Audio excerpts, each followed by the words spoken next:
फाल्गुनी देवी की मौत का सबसे बड़ा कारण वह पहाड़ था जो दशरथ मांझी के गांव और शहर के बीच दीवार बनकर खड़ा था।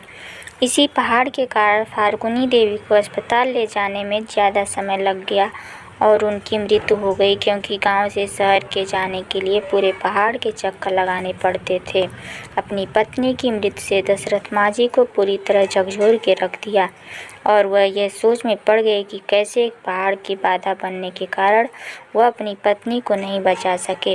अपनी पत्नी की मृत्यु से जुड़ी इस दुखद घटना के बाद दशरथ मांझी ने एक फैसला लिया और इसी फैसले के कारण दुनिया भर के लोग आज उन्हें माउंटेन मैन ऑफ इंडिया के नाम से जानते हैं। मांझी ने अपने बुलंद इरादों से यह फैसला लिया कि वे उस पहाड़ को ही काट डालेंगे जिनके रास्ता रोकने के कारण उनकी पत्नी की दर्दनाक मौत हो गई थी। इसके बाद अपने बुलंद हौसलों और इरादों का परिचय देते हुए दशरथ मांझी अपनी छोटी सी छिन्नी और हथौड़ी से उस विशालकाय पहाड़ को तोड़ने में लग गए।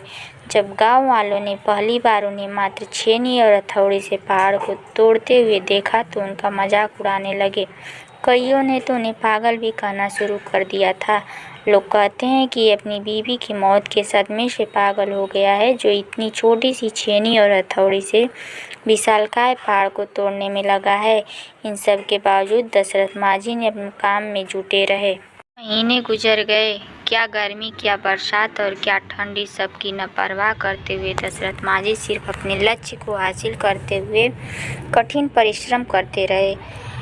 उनका बस एक ही लक्ष्य था, उस पहाड़ को काट कर रास्ता बना देना, ताकि जो उनके साथ हुआ वह किसी और गांव सदस्य के साथ ना हो। अपने दृढ़ संकल्प और बुलंद इरादों का परिचय देते हुए लगातार 22 साल की कठिन परिश्रम और मेहनत के बाद पहाड़ में 360 फुट लंबा, 25 फीट गहरा, 30 फीट चौड़ा रास्ता बनाने में कामयाब हुए।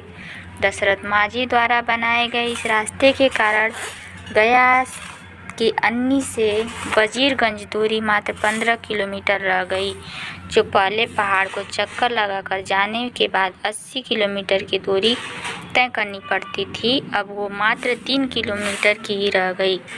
दशरथ मांझी के इस फैसले का पहले तो मजाक उड़ाया गया, पर उनके इस प्रयास ने जालौर के लोगों के जीवन को सरल बना दिया। दशरथ मांझी का जीवन उन लाखों छात्रों के लिए मिसाल है जो आज के इस कठिन दौर में सरकारी नौकरी की चेष्टा करते हैं।